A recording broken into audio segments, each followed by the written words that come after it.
โดยเฮาก็ได้เข้ามาหาทางสาวโสดอีกแล้วมื้อนี้เนาะโดยสบายดีสบายดีสบายดีสบายดีโดยโตมามื้อนี้ก็เป็นผู้จบผู้งามอีกผู้หนึ่งทุกคนในมื้อนี้เนาะ โดยก็เดินจิขออนุญาตถามชื่อน้องหลานมีชื่อว่าอะไรเนาะ น้องมีเสื้อมินตา น้องมินตา โดย อายุจักปีน้องหละ อายุ19สิเข้าสาวแล้ว 19สิเข้าสาวเนาะ โดย โดยปัจจุบันนี้โสดบ่ โดยโสด เป็นแบบว่าสาวโสดที่แบบว่ากำลังแบบจังได๋ใสๆเนาะตัวนี้เนาะ สาวโสดวัยใส แม่น น้องเคยมีครอบครัวบ่ น้องยังบ่เคยมี ยังบ่เคยมีเนาะ โดย เป็นสาวโสดที่ว่ายังบ่เคยผ่านการแต่งงานทุกคนเลยน้องเป็นโสดมานี่โหลดบ่น้องละ โดดแล้ว คือว่าผู้จบผู้งามเนาะผู้บ่าวแถวบ้านนี่มีอยู่บ่มาเซลมาอย่างนี้ ก็มีอยู่ บ่มักบ่ ก็น้องบ่ค่อยสนใจรุ่นเดียวกันเลยเพราะว่าเขาเจ้ายังมักลิ้นมักหัวอยู่ อื เอา มโดย แบบว่าบ่มักคนแบบว่าลิ้นกินเที่ยวจังซี่แม่นบ่ โดย อ๋อ โดย แต่ว่าแบบน้องนี่พร้อมแบบว่าที่จะสร้างครอบครัวแม่นบ่นี่นะ โดย5คนแบบว่าจริงใจดูแลเขาได้ โอ้ ถามว่าพ่อคนที่ว่าจริงใจเนาะดูแลเฮาจุนเจือครอบครัวเฮาได้ก็ถือว่าพร้อมบ่ โดยพ่อ และคือในมื้อนี้น้องก็ออกมาเปิดใจเนาะ โดย น้องอยากลมผู้บ่าวทางใดซะ ทางประเทศไทยก็ได้ต่างประเทศก็ได้ อืม ก็เพียงเข้าใจกันหรือว่าซัพพอร์ตน้องบ่ โดย เรื่องอายุของเพิ่นได้น้อง เรื่องอายุนี่กะน้อง5คนประมาณ50-60เนี่ย อืม50-60เนาะ เดี๋ยว คือมักรุ่นใหญ่แท้น้องล่ะ พอเขาจะสามารถดูแลเขาได้แล้วก็หักแพงเฮาต้องการความอบอุ่นจากเพิ่นค่ะนะ โดย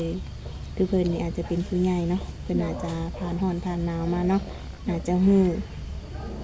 อันนี้ก็คือสาเหตุที่ว่าอยากลมผู้บ่าวรุ่นใหญ่เนาะ โดย ทางน้องสิบ่ติไปเพิ่นเข้าอีหยังไปบ่น้องล่ะ บ่น้องต้องการคนที่ดูแลน้องได้ค่ะนะเพราะฉะนั้นเฮ็ดให้น้องสบายใจได้น้องปกติ โดย อืมคือน้องว่าเนาะหาคนดูแลเนาะเข้ามาซัพพอร์ตในตัวน้องหรือว่าครอบครัวน้องเนาะว่าไงคืออยากมีครอบครัวที่ว่าอุดมสมบูรณ์เนาะอ่าอืมๆแล้ ปั ว จ เป็น จุบันนี้น้องเฮ็ดเวียกเฮ็ดงานในไสน้องล่ะ น้องเฮ็ดเวียกอันตัดยิบอยู่ลักเก่า โอ้ เป็นสาวโรงงานตัดยิบเนาะ เดี๋ยว อืม ไปเฮ็ดดนแล้วบ่ ได้เดือนหนึ่งแล้ว เดือนหนึงแล้วเอา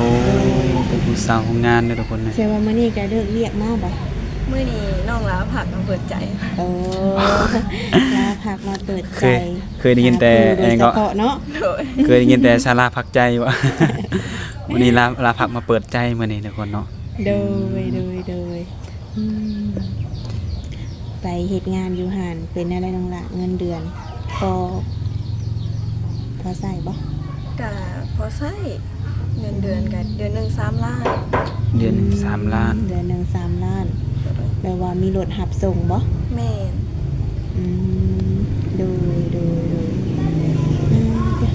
แบบว่า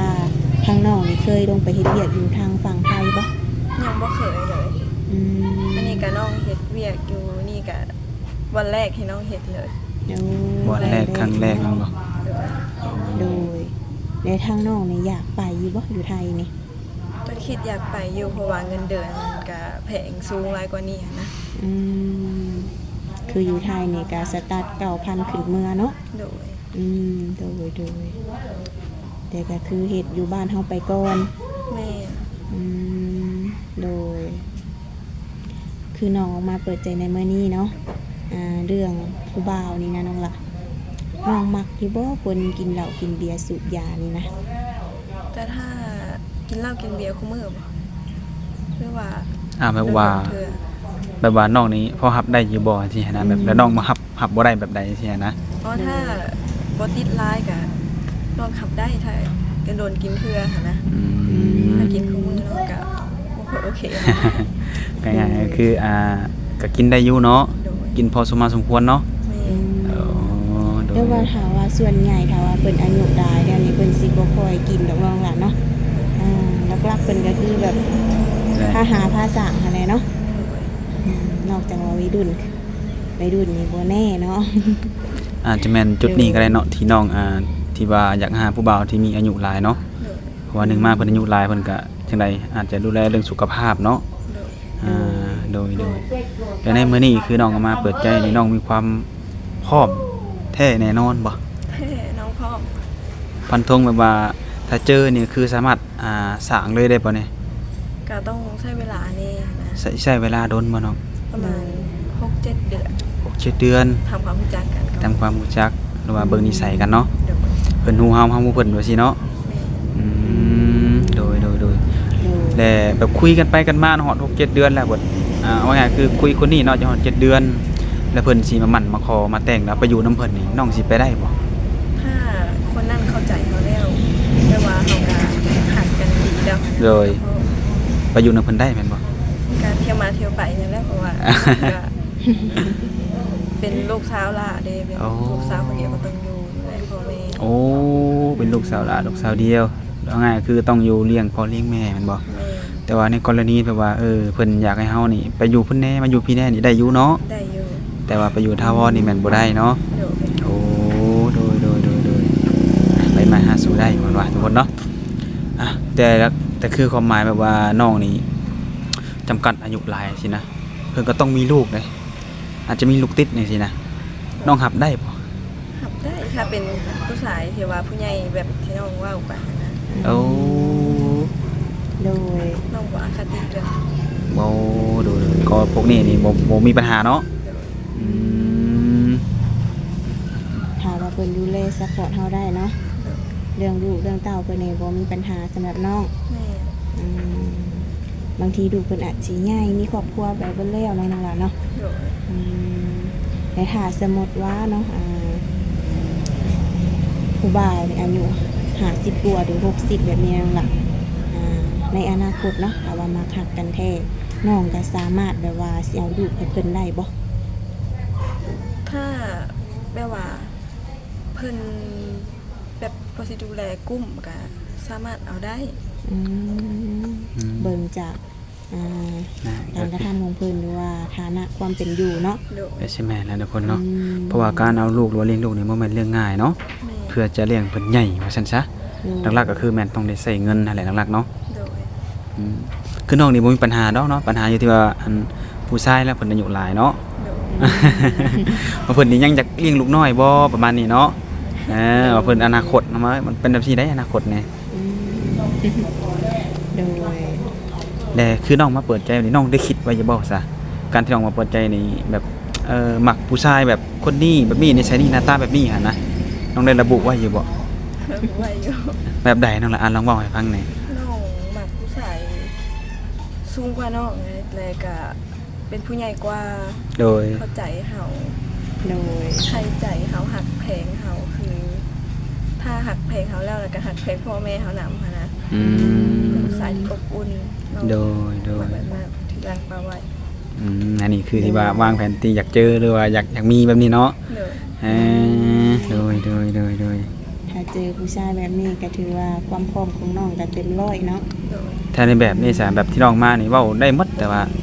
เพิ่นบ่หล่อได้สาวเอาแบบนี้ดีกว่า หับได้น้อง หับได้บ่ ปกติอยู่แล้วเรื่องนี้นะเขา โอ้ แต่นิสัยดี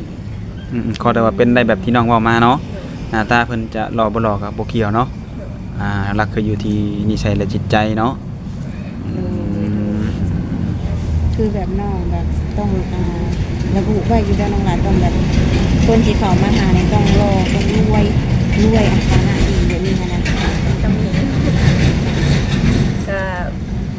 เรื่องนั้นลอยน้องบ่ค่อยนั่นอยู่แล้วแต่ว่า ถ้าฐานะก็แบบว่าพอสิดูแลเขาได้หั่นแหละบ่รวยหยังก็ได้ เจ้าสิรวยบ่รวยยังหรือว่ารวยน้อยแล้วแต่ว่าให้มีความรับผิดชอบแบบดูแลเขาได้เนาะ แม่ บ่แม่นว่ามันยังก็หนึ่งมาเฮานี่อายุน้อยเนาะมักใช้ผู้บ่าวอายุหลายแต่ว่าเฮานี่ต้องไปหาเงินซอยบ่ประมาณนี้เนาะแล้วหาเงินมาดูแลเพิ่นจังซี่นี่ก็บ่เอาแบบนี้เนาะ แม่ โดย โดยฐานะธรรมดาอาชีพธรรมดาได้จะน้องละจีบน้องได้บ่ จีบได้ จีบได้นะ ค เนาะ วามจริงใจ แต่ว่าหนุ่มๆยังมีสิทธิ์อยู่เนาะอาชีพแบบว่าเป็นเจ้าของสวนบ่เฮ็ดนาเฮ็ดนาแบบนี้ก็มีจีบน้องได้เนาะ โดย อืม บ่ได้เคยได้เฮ็ดนาแต่ว่าน้องมินตาเฮ็ดนาอยู่บ่แต่ละปี โดย เฮ็ด เป็นจังไดข้าวน้ำจำปากุ้มกินบ่ กุ้งกิน โอ้ ถ้าบ่ขายแหน่ แน่นอนแล้วตัวนี้เนาะถึงเขาสิลายยังก็แล้วแต่ว่ามีการขายนี่บ่เนาะ เป็นจังไดในการแบบเป็นหยังเขาต้องแบบขายเขาขายอย่างเนี้ย มันคือเงินมันบ่ได้พอใช้เองนะในครอบครัวพอเจอก็เลยต้องขาย แต่เกิดเหตุจำเป็นมากอะงกใส่งกขวาบ่เฮ็ดหยังก็เห็นแต่เขาแหละเนาะ โดย แบบมันทันใจเฮาแน่เนาะถ้าว่ามีแน่นะเขาก็ได้โอ้โดย ก็พอได้แก้ไขไปก่อนน้องล่ะเนาะ โดย คือแบบทางน้องในปัจจุบันนี้นี่อยู่กันจักคนน้องล่ะ ครอบครัวก็อยู่กัน4คนพ่อแม่อ้ายกับน้อง อ้ายมีครอบครัวและอ้ายนี่ อย่าง อ้ายก็เป็น อ้ายก็ยังบ่ทันมี คือกันบัดนี้ โดยก็คืออยู่กัน4คนเนาะ โดย ถ้าว่าน้องมีสามีก็คือคันว่าไปปักหลักปักฐานอยู่พุ่นนี่บ่ได้เนาะ โดย ไปมาหาสู่กัน แม่ อืมคือว่าได้น้องก็เป็นลูกสาวหลานเนี่ยเนาะ โดย มุนมังขอนได้เพิ่นว่า ลูกสาวพ่อก็ฮักแม่ก็ห่วงคือเพิ่นว่าหั่นแหละทุกคนเนาะ อืม แต่ในการมาเปิดใจในทางพ่อแม่เพิ่นเห็นดีนํอยู่บ่ ฮู้ครับฮู้ยินดี ทำฮู้ยินดีเพิ่นจะได้ลูกเคย แม่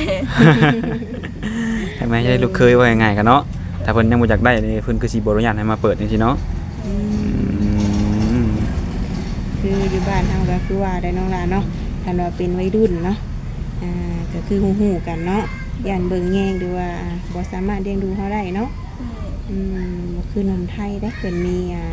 เวียกงานหรือว่าหน้าที่ของเพิ่นมั่นคงเนาะ โดย แบบไม่ใช่นะแบบหนุ่มลาวเฮานี่แต่ว่าไปเรียกทางไกลหรือว่าเฮ็ดงานอยู่ไทยหรือว่าอาจจะอยู่ต่างประเทศจังซี่นะ โดย น้องก็สิมักอยู่บ่แบบเบาลาวนี่ ก็คุยกันว่า ก็แบบว่าคือก็มักได้จีบเฮาได้เนาะแต่ว่าสำคัญเวลาที่ว่าเพิ่นเข้ามาหาเฮานี่เนาะเพิ่นจะเป็นคนแบบใดเนาะเว้าจากับเฮาในใดนิสัยแบบใดแม่นบ่ที่จะมามัดใจน้องได้ว่าซั่นซะเนาะ โดย แล้วน้องพอสิมีวิธีบอกเพิ่นสิบอกว่าถ้าว่าอยากคบหากับน้องเนาะอยากสนะใจน้องนี่ต้องเฮ็ดแบบนั้นนี่มีบ่มีวิธีอยู่เอาใจแม่นเนาะโอ้เอาใจอย่างเดียวเนาะเอาง่ายคือน้องเป็นคนมักคนเอาใจแม่นบ่เนี่ย แม่ให้กำลังใจก็มักคือการอ่อนไว้ โดย มักหวานๆแน่เอาใจแน่เพิ่นว่าเนาะ แค่คนเอาใจได้ซะเนาะหน้าตาสิรอบ่รอนี่ถ้าเอาใจเก่งนี่ถือว่า จบหมดปัญหาเลยนะว่าไงโอ้ โด โดยอ่ะแต่ส่วนหลายก็คือเนาะว่าง่ายๆสุดมากผู้ชายนี่ก็มักเอาใจผู้หญิงอยู่แล้วเนาะส่วนหลายเนี่ย โด อื ย มโดย คือมื้อน้องก็ไปเวียกแม่นบ่ แม่ มีมื้อหยุดมื้อพักอยู่บ่น้องล่ะ มือยุดทุกๆวันอาทิตย์ หยุดทุกวันอาทิตย์เนาะ โดย แบบมื้อหยุดมื้อหยังก็ได้ไปดินไปเที่ยวใส่อยู่บ่ น้องออกมาขายเครื่องซอยแม่ อืม แต่ว่าในเฮือนนี่ก็มีหันขายเครื่องแมันบ่ ก็มีผักขายของเขาเจ้าหั่นนะเขา โอ้ เปิดห้างขายของกินซุป อืม แบบว่า